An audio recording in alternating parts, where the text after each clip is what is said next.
اور یہ T V پہ بھی آ کے مولوی بیٹھے ہوتے ہیں، سنیوں کے بھی شیعوں کے بھی، مڑ مڑ کے جی وہ یزید نے یہ کر دیا۔ وہ یزید نے کیا کیا ہے یار؟ وہ تو سسٹم کا نمائندہ بن کے آیا جو پیچھے سے خراب تھا۔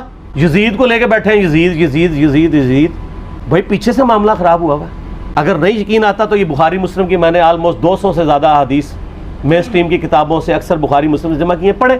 اور سر میں نے تو ان کو چیلنج دیا ہے، یہ حدیثیں پڑھ کے نا اپنے ممبروں سے صرف ان حدیثوں کی تشریح اپنی پبلک کے سامنے کر دیں، نہیں کر سکتے تو پھر لعنت کے مستحق تو ہو رہے ہیں نا، حق چھپا کے، اور قیامت الدین کے منہ پہ لگام ڈالیے، اور پھر مڑ مڑ کے کہتے ہیں نہیں جی وہ کچھ چیزیں خاص ہوتی ہیں وہ عوام الناس کے سامنے نہیں کرنی چاہیے، وہ صحابہ کرام بھی بعض اوقات ایسی باتیں پبلکلی نہیں کرتے تھے۔ لیکن میں یہ کہتا ہوں کہ اللہ کے بندو، جو چیزیں نبی علیہ السلام نے منع کی ہیں بیان کرنے سے وہ تو ہم ڈسکس کر بھی نہیں رہے۔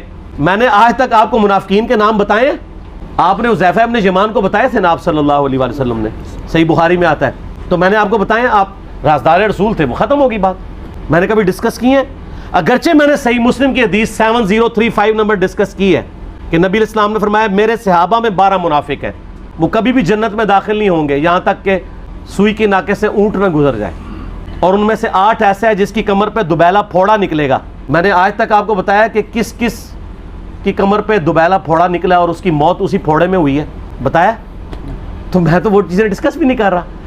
واقعہ کربلا اس سے ریلیٹڈ نہیں ہے کہ جی ان کے اوپر پانی بند ہو گیا، ان کے اوپر ظلم ہوا، کتنے بندے شہید ہوئے، یہ سیکنڈری چیز ہے۔ اصل چیز ہے کربلا ہوئی کیوں نبی علیہ السلام کی محنت کو 50 سال کے اندر اس لیول تک پہنچا دیا گیا کہ ہزاروں صحابہ زندہ ہیں اور نبی صلی اللہ علیہ وآلہ وسلم کی پوری اولاد ذبح کر دی جاتی ہے۔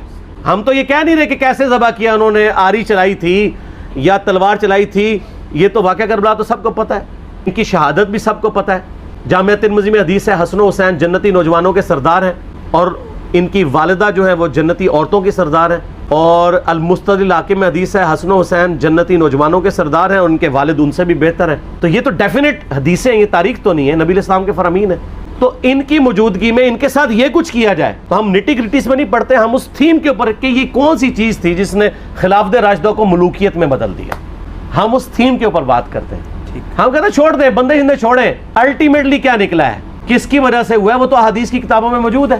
ہم کب کہہ رہے ہیں خفیہ کیمرے لگا گئے جی کس نے گولی پہلا تیر کس نے چلایا، یہ وہ ہم تو بتا رہے کس کے دور حکومت میں ہوا اور ان کا اپنا کردار کیا تھا، اس کو کس طریقے سے لا کے تخت پہ بٹھایا گیا، وہ ساری کی ساری چیزیں تو سامنے ہیں۔ وہ تاریخ کی کتابیں نہیں ہیں، حدیث کی کتابیں ہیں۔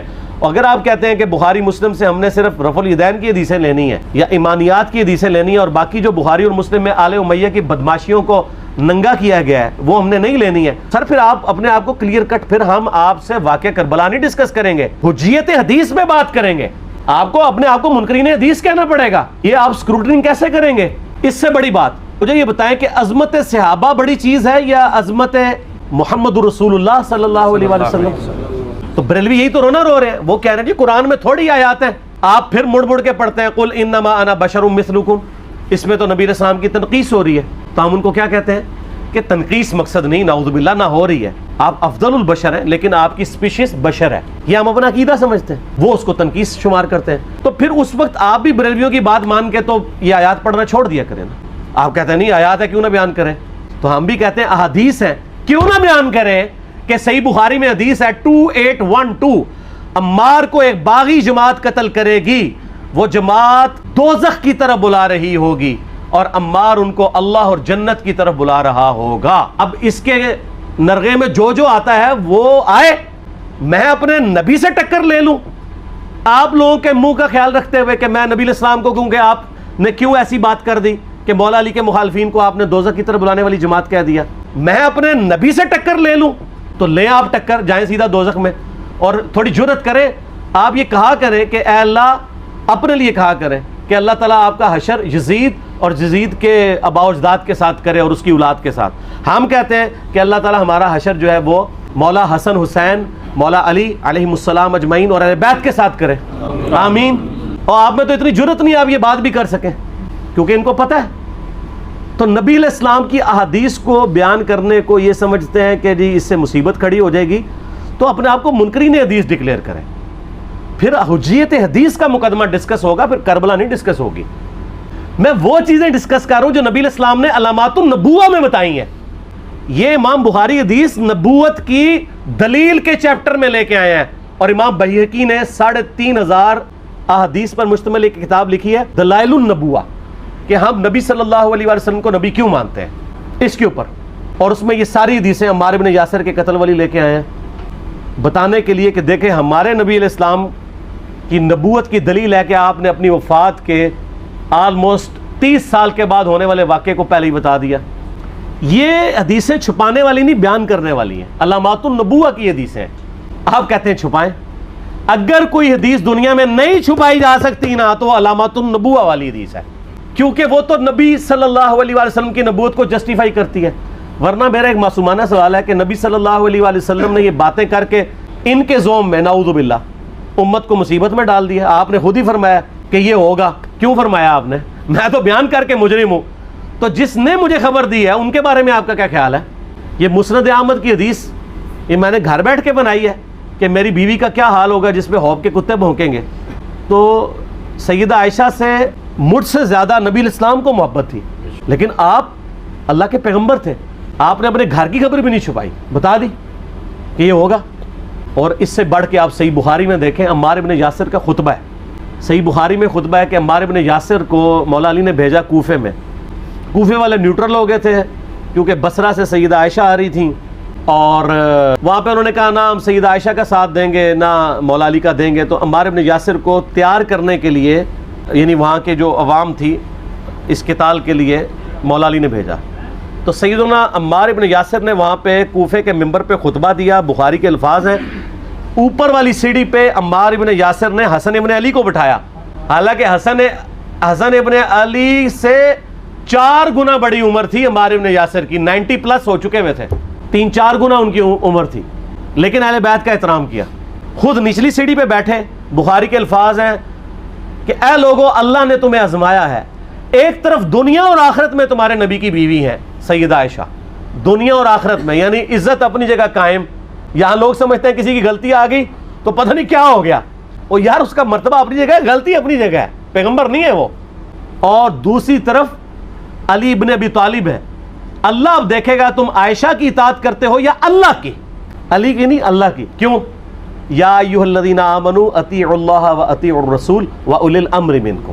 ان کا اولو الامر مولا علی ہیں، ان کی اطاعت واجب ہے. یہ اللہ نے آزمایا ہے کہ اللہ کی اطاعت کرتے ہو یا عائشہ کی. اور آپ حیران ہوں گے یہ حدیث امام بخاری حضرت عائشہ کی فضیلت والے چیپٹر میں لے کے آئے ہیں، لیکن امام بخاری نے پوری حدیث لی ہے، آگے وہ بھی ڈالا ہے کہ اللہ آزما رہا ہے کہ عائشہ کی اطاعت کرتے ہو یا اللہ کی، جیسے آپ کے علماء کر رہے ہیں. صحیح مسلم کی حدیث 6488 آدھی بیان کرتے ہیں سارے مولوی، بریلوی، دیوبندی، اہل حدیث سب. میرے صحابہ کو برا مت کہو، اگر تم میں سے کسی نے احد پہاڑ کے برابر بھی سونا خیرات کر دیا اور میرے صحابہ نے 1 مد یعنی 600 گرام خیرات کی، آدھا کلو، اس کے آدھے کو بھی نہیں پہنچ سکتا بس.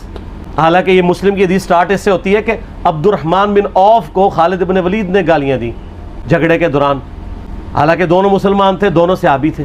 آپ نے حضرت خالد بن ولید کو بلا کے ڈانٹا، فرمایا تم میرے صحابہ کو برا مت کہو. تو خالد بن ولید نے تو آگے سے نہیں کہا حضور میں بھی صحابی ہوں.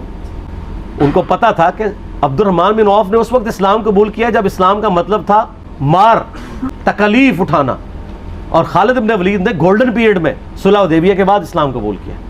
تو میں اب تم لوگ یہ کر رہے ہو، تم لوگ اگر احد پہاڑ کے برابر بھی سونا خیرات کر دو، یعنی صلح حدیبیہ کے بعد والے لوگ میرے ان کے برابر نہیں ہو سکتے. اور جو فتح مکہ پہ معافی مانگ کے مسلمان ہوئے ہیں طلقاء، مؤلفۃ القلوب، آل امیہ، ان کا تو لیول ہی کچھ نہیں ہے. یہاں تو خالد بن ولید کے بارے میں یہ بات کی جا رہی ہے. اور پھر وہ مؤلفۃ القلوب اپنے زمانے میں ممبروں پہ سب و شتم کروائیں سیدنا علی پر. تو سب سے پہلے تو ان کو کہنا چاہیے جن کے بارے میں حدیث تھی کہ تم صحابہ کو گالی مت دینا. ہم نے تو خیر کبھی دی بھی نہیں ہے. اور میں یہ آخری جملہ ان کو ایسا بولتا ہوں کہ جو ان کے دماغ تک ڈرل کر جائے گا کہ آل امیہ نے جو کچھ اپنے دور کے اندر سیدنا علی کی گستاخیاں کی ہیں نا، ہم نے تو ویسی کوئی ایک گستاخی بھی آل امیہ کے بارے میں نہیں کی ہے. میں نے آج تک آل امیہ کے اوپر بائی نیم کسی کے اوپر لعنت کی ہے، حالانکہ یہ مولا علی پہ کرتے رہے. یہ ہے لعنتی خود ہو گئے نا، جب مولا علی پہ لعنت کی تو لوٹ آئی. مسند ابی اعلیٰ میں صحیح سند کے ساتھ حدیث موجود ہے، مسند احمد میں بھی موجود ہے کہ سیدنا علی کو جس نے گالی دی اس نے رسول اللہ کو گالی دی صلی اللہ علیہ وسلم. جب ام سلمہ نے کہا تھا، شیخ زبیر صاحب نے اس کو تحکیم میں صحیح لکھا ہوا ہے فوٹ نوٹ کے اوپر، کہ لوگوں تمہارے ممبروں پر رسول اللہ کو گالیاں دی جاتی ہیں. تو انہوں نے کہا معاذ اللہ ہم کب کہیں گے, ایسا نہیں ہو سکتا. تو ام سلمہ نے کہا تم لوگ علی اور اس سے محبت کرنے والوں پہ گالی گلوچ نہیں کرتے ہو کیا؟ جبکہ میں نبی کی بیوی کہتی ہوں کہ سب سے زیادہ رسول اللہ سے محبت, سیدنا علی سے محبت نبی صلی اللہ علیہ وآلہ وسلم کرتے تھے. لہٰذا جب یہ تم کہتے ہو نا علی پر لعنت, علی سے محبت کرنے والوں پہ لعنت, تو یہ لعنت تو تم نبی علیہ السلام تک لے کے جا رہے ہو نعوذ باللہ, کیونکہ علی سے محبت کرنے والا پہلے نمبر پہ نبی صلی اللہ علیہ وآلہ وسلم ہے. اور پھر کہتے ہیں سب کا مطلب وہ تنقید ہے. اور نہ, پرانیاں گلاں, پرانے بابے, پرانے بزرگ, جھوٹے ہو. صحیح مسلم کھولو 6229 غدیر خم سے اگلی حدیث, لعن اللہ ابا التراب کے الفاظ ہیں, مٹی والے ابن ابی طالب پر لعنت, یہ الفاظ موجود ہیں. سب کا ترجمہ لعنت ہی ہے, تنقید نہیں ہے. اچھا پھر میرا معصومانہ سوال ہے کہ اس کا مطلب ہے صحابہ پہ تنقید کرنا اچھا کام ہے؟ کہیں گے نہیں. تو بتاؤ یہ برا کام کون کرتا تھا؟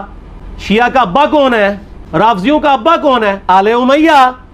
تو لہٰذا شیعہ نو میں کہنا کہ تسی شیخین کے اوپر بکواس اور تبرہ کرنے کی بجائے نا آپ لوگوں کو حقائق بتائیں کہ ٹوٹی کمند کہاں. یہ سب مجرمین آل امیہ ہے, اور یہ آل امیہ اور بنو ہاشم کی لڑائیاں نبی علیہ السلام کی بعثت سے پہلے چل رہی تھی, صدیوں سے چل رہی تھی. وہ تو پھر اللہ نے بنو ہاشم کو نبوت کے لیے چنا, تو ان کو یہ پھر جیلسی ہضم نہیں ہوئی, وہ چیز آگے چلتی رہی. خیر چھوڑ دیں, ایک تلخ ٹاپک ہے.